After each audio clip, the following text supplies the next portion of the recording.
vamos a conversar con Lino Serna, un veterano, diría yo, dirigente sindical que no necesita mayor presentación porque lo conocemos de muchísimos años, ustedes lo conocen, siempre combativo. Con él vamos a hablar, sí, efectivamente, de Petroperú. Hay elecciones el día 30 de noviembre y parece ser que Lino Serna va a encabezar una de las listas. Las elecciones son, repito, el 30 de noviembre. Pero, ¿en qué contexto encuentra este proceso electoral a Petroperú?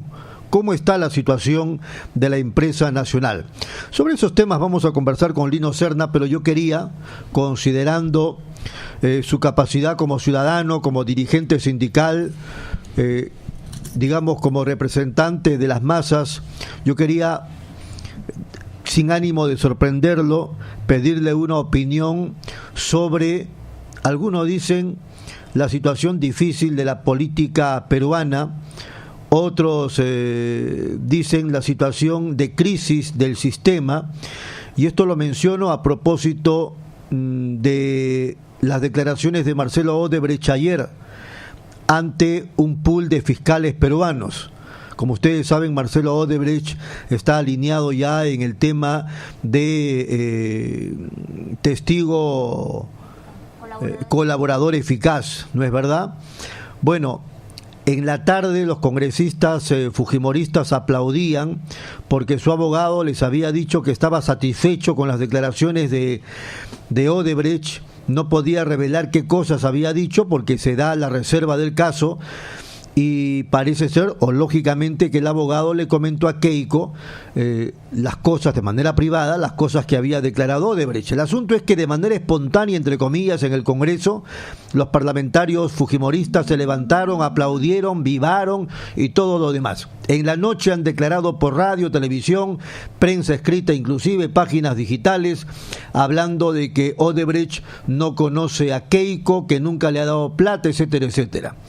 Hasta ahí todo muy bien. Bueno, y de Alan García no se decía gran cosa, en realidad nada, pero el tema ha llegado a eso de la medianoche, cuando a través de las redes nos hemos enterado que el Comercio y otros medios de comunicación escritos, Hernán, estaban preparando sendas informaciones en relación a lo que realmente Marcelo Odebrecht había expresado al pool de fiscales. Dos cosas fundamentales: uno, que financió la campaña presidencial de Keiko el 2011, y dos, que AG es Alan García y no Alejandra Guzmán ni Andrade Gutiérrez. Bueno, ¿cuál es su impresión de este contexto, Lino Serna, considerando que días antes el Congreso o los fujimoristas han presentado una solicitud de demanda o denuncia constitucional contra el fiscal de la Nación? Incluso se habla de que habría un audio donde se escucharía al entonces ministro Pedro Pablo Kuczynski haciendo negocios, por supuesto oscuros, durante el gobierno del señor Toledo con gente de Odebrecht. ¿Cuál es su impresión general? Buenas tardes. Bien, buenas tardes, Rodolfo, y muy agradecido por esta extraordinaria oportunidad de decir algunos puntos de vista en relación a los temas tan importantes del país, del que has hecho un resumen genial. Bueno, lo primero que me viene a la mente como respuesta a tu comentario y a tu consulta, a tu pregunta, es de que qué triste que los peruanos estemos atravesando por una situación de esta naturaleza, en la que prácticamente ninguno de los últimos presidentes de los últimos 30 años se salvan de la basura de la corrupción en sus gestiones. Y eso es más triste aún cuando, por ejemplo, vamos a tener, tengo entendido, de aquí a 2 o 3 años más, que la mayoría de la población va a tener menos de 30 años. Así es. Es decir, la gran masa peruana va a ser gente joven, que ha crecido, que está creciendo, en la que sus gobernantes, de una u otra manera, están comprometidos con actos de corrupción. Y eso creo que nos tiene que hacer meditar seriamente a las instituciones sindicales, a las instituciones juveniles, a las universidades sobre todo, porque de otra manera creo que, como algunos psicólogos han establecido como conclusión, este país se torna inviable. Creo que más allá de simplemente las acusaciones de carácter político, aquí ya estamos acostumbrándonos ya no solamente a encontrar cadáveres o sicarios por las calles, sino que más bien nos encontramos con que las autoridades, desde el menor rango hasta el más alto rango, tienen actos de corrupción. Y por lo tanto, cuando vienen procesos electorales y hay gente honesta, que los hay, de candidatos, el pueblo peruano no los elige. Esa es nuestra triste realidad, porque los candidatos que se presentan y como consecuencia de ello, los funcionarios que tenemos, electos o no, son gente puesta por el electorado. ¿Quién eligió a Alan García? La población. La población. ¿Quién eligió a Fujimori? Igual. La población. ¿Quién eligió a Toledo? La población. Ollanta. ¿Quién eligió a Ollanta? La población. ¿Quién va a elegir al próximo alcalde de Lima? Al próximo presidente de la República. Claro, pero son los que están pues en la vitrina, son los que están en el partidor. Entonces ahí el papel de los sindicatos es fundamental, más allá quizás de las propias organizaciones políticas, porque yo siempre traigo a la mesa una experiencia fundamental en la política internacional, porque nosotros generalmente hablamos y ponemos como referentes de la democracia, entre comillas, a los Estados Unidos de Norteamérica, cuando no debería ser así. Más bien al contrario, habría que poner como un ejemplo no a seguir ese tipo de democracia que hay en Estados Unidos de Norteamérica, y más bien no hemos visto, y yo te lo pongo a la mesa y quizás podemos conversar sobre estos temas próximamente, a un país llamado Suecia, que para muchos de nosotros nos es muy lejano, pero ahí, por ejemplo, quienes han mandado hasta los últimos 15 años atrás han sido las organizaciones sindicales. La gran LO, la gran central sindical sueca, cuando vio que como producto de su accionar se confrontó contra la pared, y como no tenían las armas políticas para cambiar la sociedad, se dieron cuenta que como organización sindical no podían avanzar más. Por lo tanto, crearon el Partido Socialdemócrata Sueco. Bueno, pero aquí la derecha y los liberales van a decir, los sindicatos no deben politizarse, como siempre lo dicen. Exactamente, eso es lo que dicen, pero a mí me interesa un comino lo que la derecha diga, y yo tengo que actuar de acuerdo a lo que mi conciencia me dicta y de acuerdo a los objetivos personales y sociales que tengo para mi país. Porque también acá el otro gran problema, y sigo con Suecia, el gran problema que tenemos es que, por ejemplo, gobernamos de acuerdo al hueco que se nos presenta en el camino y lo parchamos, pero nos olvidamos de los grandes planes nacionales de los 20 años o 30 años para adelante.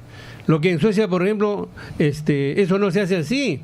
En Suecia, porque se planifica el desarrollo del país, ya se está pensando hoy qué es lo que va a pasar, claro, y cuánta población va a tener ese país de acá a 30 años adelante, y qué puentes se necesitan, y qué otras obras o universidades se necesitan. Es más, cuando hablamos del tema educativo, es en la educación en Suecia también, a pesar de ser un país socialista, ¿no? Funciona la oferta y la demanda.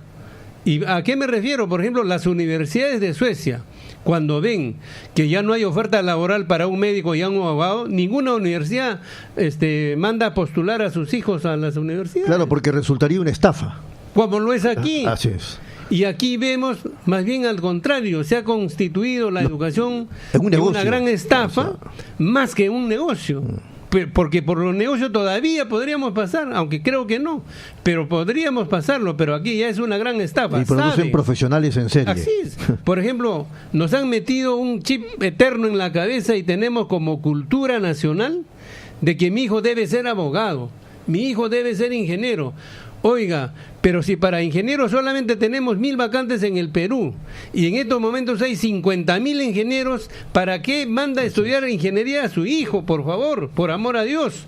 Cuando la misma CONFIED está diciendo que lo que necesitan son técnicos de mando medio, y cuando un gran instituto nacional está tirado en la avenida Grau, creo que es en la cuadra 6, y nadie le da pelota, el José Pardo, que es un gran instituto tecnológico, no se le da ninguna importancia. Ese es el drama del Perú, y esos temas creo que tienen que ver con el tema de la corrupción que tú has hablado, porque si no hablamos de ese tema, simplemente no vamos a salir de este horror. Así es. Ahora, para cerrar este asunto, en el contexto actual tenemos, nos guste o no, al presidente Pedro Pablo Kuczynski, al administrador del Estado, en la figura de este señor. Se habla de vacancia presidencial. ¿Qué hacemos? ¿Qué promovemos los peruanos? O sea, ¿a quién le hacemos caso o qué es lo que debemos asumir con protagonismo? ¿Qué nos toca? ¿Que los fiscales sigan actuando? ¿Respaldar una acusación constitucional contra el fiscal de la Nación? ¿Cómo lo aprecia usted? Bueno, yo me he puesto también a pensar sobre ese punto, que es muy delicado, pero finalmente tenemos que tomar una decisión. Es como un médico que está frente a un paciente y por más que le duela a la familia, tú le tienes que decir, ¿sabes qué? Tengo que cortarle la pierna. En este caso creo que tenemos que actuar así. Desde mi modesto punto de vista, no debemos esperar a que las autoridades lo metan a la cárcel al señor Kuczynski. Yo creo que la vacancia presidencial lejos se cae de Maduro. Pero no le está haciendo, no le estamos haciendo con eso el juego a Keiko y sobre todo a Alan García, que está preocupadísimo con la posibilidad ahora de poder terminar en preso. Es que este problema, no olvides, Rodolfo, que todo este gran problema no nos hace dar cuenta que los actores sociales de la violencia siguen creciendo. Sí. Entonces, tienes tú esas dos situaciones, este camino o el otro, porque con todas estas cosas que se dan, y yo conozco la historia del APRA verdadera, del APRA honesta, consecuente, revolucionaria. Los apristas de la década del 30 hacían lo que los movimientos ahora al que se les tiene miedo de darle facultades políticas o que participen en la acción política. Para mí, por ejemplo, y tiene que ver con el punto que estamos conversando, es un gravísimo error sacar leyes, por ejemplo, e impedir que el Movadef o los senderistas... Totalmente de acuerdo, lo hemos dicho varias veces acá. Eso sucedió con el APRA, por ejemplo. Al APRA se le saqueó de fuera de la ley porque dijeron es un partido internacional. ¿Y qué sucedió? Las cárceles se llenaron de apristas, el aprimo creció, se fortaleció y la mística de los combatientes de aquella época fue más dura y más fuerte, claro. Y eso permite que el aprimo viva hasta ahora, porque eso, si hay algo de aprimo aún, es como consecuencia y como producto que en esa época mucha gente honesta dejó su casa, dejó su familia y se dedicó al partido a luchar por una sociedad justa y honesta, ¿no? Muy bien, nos vamos a la pausa, Hernán, y regresamos con Lino Serna, pero ya para hablar de Petroperú y las próximas elecciones en esa institución. Muy bien. Son las 4 de la tarde con 17 minutos, estamos conversando con Lino Serna, secretario de Defensa del Sindicato de Trabajadores de Petroperú. Hoy por hoy encabeza una lista con vistas al proceso electoral para elegir al nuevo secretario general de Petroperú, elecciones que se van a desarrollar el 30 de este mes. Está confirmada su candidatura, sí, Lino. Así es. Ya así está saneado, no hay ningún problema ya. Bueno, hay 4 listas, acaban de publicarse, pero hay tiempo para presentar las tachas, me parece que hasta el día martes. Ajá. Entonces el martes se saben qué listas ya comienzan a caminar. Ya, pero hay que pensar que las 4 van a participar. Espero, yo creo que sí. Ahora, ustedes a nivel nacional, los trabajadores, estamos hablando administrativos, ¿no? Sí, así es. ¿Son más o menos 1.500? 1.100. 1.100, y de esos 1.100 son 800 sindicalizados. Afiliados, sí. Correcto. ¿De qué se encarga un sindicato de administradores como el de Petroperú? ¿Cuál es su función? Mira, Rolfo, precisamente las elecciones del sindicato nos agarran en un momento muy importante en la historia no solamente de la empresa sino del país. Primero que tenemos este asunto de los actos de corrupción, en la que desgraciadamente también le agarró a Petroperú con el señor Atala, que en la época de Alan García había recibido una buena cantidad de dinero que nosotros como sindicato hemos exigido y exigimos que se llegue hasta las últimas consecuencias para poder saber la realidad de lo que sucedió. Vicepresidente de Petroperú. Vicepresidente de Petroperú, y que fue presidente ante la salida de Gutiérrez en ese momento, claro, por el problema de los petroaudios. Así es. Porque estuvo como presidente más de un año, no recuerdo exactamente, pero creo que eso debe zanjarse. Y en segundo lugar, porque Petroperú es tomado por la derecha, por los supuestos neoliberales, como un símbolo de la eficiencia de las empresas del Estado, y por lo tanto no lo aceptan, y por lo tanto y como consecuencia de ello sacan una serie de acusaciones falsas, tendenciosas, lejos de la realidad, para tratar de quebrarla moralmente, porque económicamente eso casi es imposible.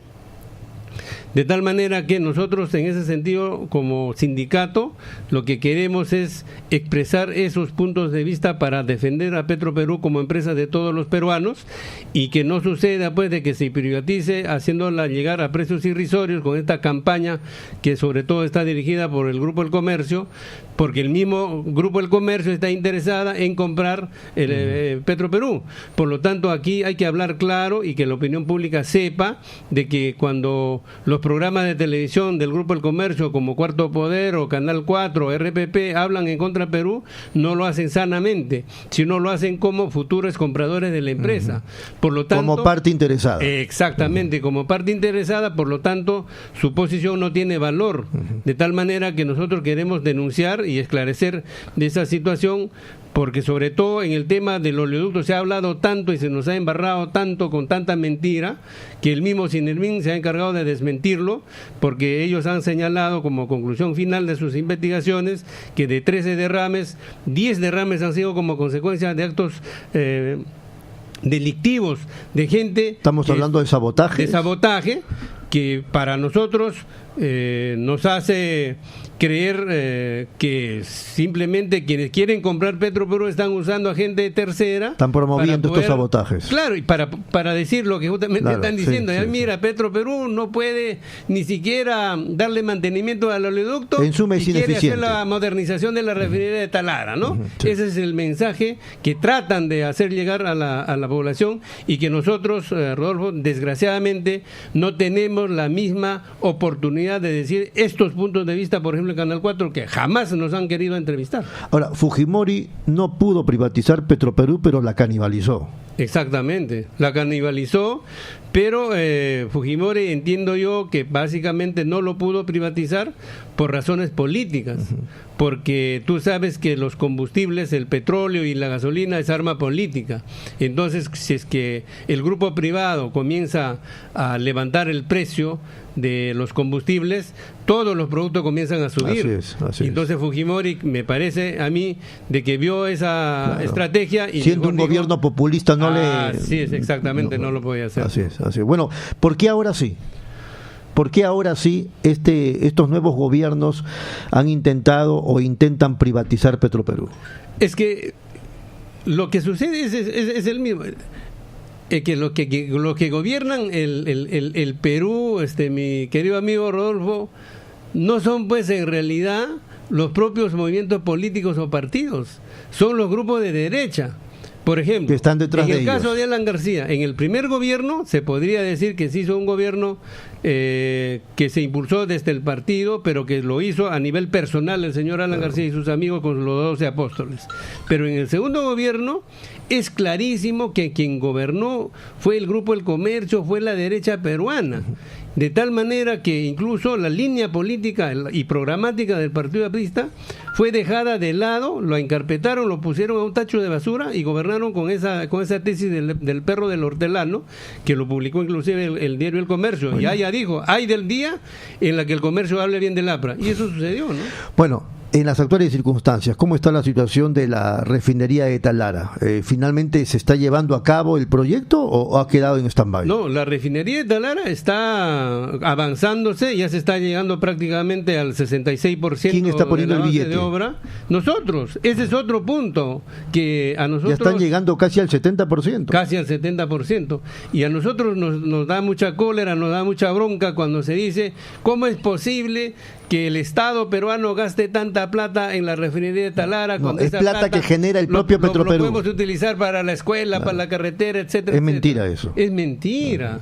Nosotros generamos nuestra propia economía para poder gastar lo que es necesario gastar y para poder pagar todos los créditos que tenemos que pagar. Rápidamente, para que la gente entienda, ¿de qué beneficios o qué beneficios nos va a traer la nueva refinería de Talara? Mira, la nueva refinería de Talara, en primer lugar, lo que va a hacerle es hacerle ahorrar al país por más arriba de los 150 millones de dólares al año que gasta permanentemente en curar a los enfermos producto del mal ambiente, como consecuencia del petróleo, de la gasolina, de las partes por millón de carbón que tiene, ¿no? Entonces nosotros en ese sentido decimos claramente que ese es un primer objetivo. Y los otros objetivos, sí, pues, Rodolfo, es de que Petroperú, con su nueva refinería, lo que va a hacer es que todos los impuestos y todo lo que genera desde el punto de vista económico y financiero va a retornar al Estado peruano. Si no es así, el Grupo del Comercio se llevaría todo, o cualquier privado que lo compre.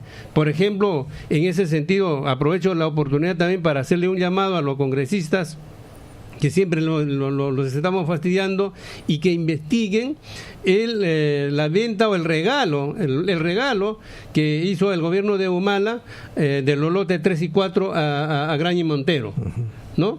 Porque Graña y Montero y el Grupo del Comercio ya tienen los terminales, claro, tienen las obras de la refinería de Talara. Y ahora, ¿qué es lo que quieren? Es la refinería misma de Talara para completar el circuito del negocio y llevarse todo el negocio a su entorno familiar. Ese regalo del que usted habla tuvo precio, lógicamente. Eso no es gratis, eso no ha sido gratis. Por supuesto, como sucedió también con el tema de la Telefónica. Qué raro que justo cuando se discutía el pago de los 2.000 millones de soles de deuda de la Telefónica, el señor Humala también visitó España, ¿no? Y cuando regresó le renovaron el contrato, ¿no? Eso no es de casualidad, ¿no? Como me parece ocurrió también en la época de Toledo. También en todos los gobiernos. Se fueron también allá. Es una pena y da mucha bronca que el compañero trabajador de la esquina que vende sus discos esté siendo perseguido por la municipalidad y por la SUNAT por un sol o 2 soles, y la Telefónica 2.000 millones de soles que se lleva así de tranquilo. Bueno, podemos hacer más preguntas sobre estos temas que nos apasionan y que nos motivan indignación, pero ya estamos terminando el programa, así que quisiéramos que nos diga por qué Lino Serna quiere ser secretario general de los trabajadores de Petroperú. Bueno, por estas razones, ¿no? Porque queremos defender la verdad, ¿no? Queremos hablar objetivamente. A ver, ¿qué lo diferencia de las otras candidaturas? Bueno, en mi caso personal, yo lo quiero a todos mis compañeros, yo comparto, somos hermanos, y a mí me alegra mucho, por ejemplo, que ahora haya 4 listas. Sí. Antes había una lista. Y salía elegido lejos, por aclamación. Ganador, por aclamación. Casi por aclamación, correcto. Entonces hemos crecido y me alegra enormemente esta fiesta democrática. Claro, pero la gente tiene que discriminar y elegir.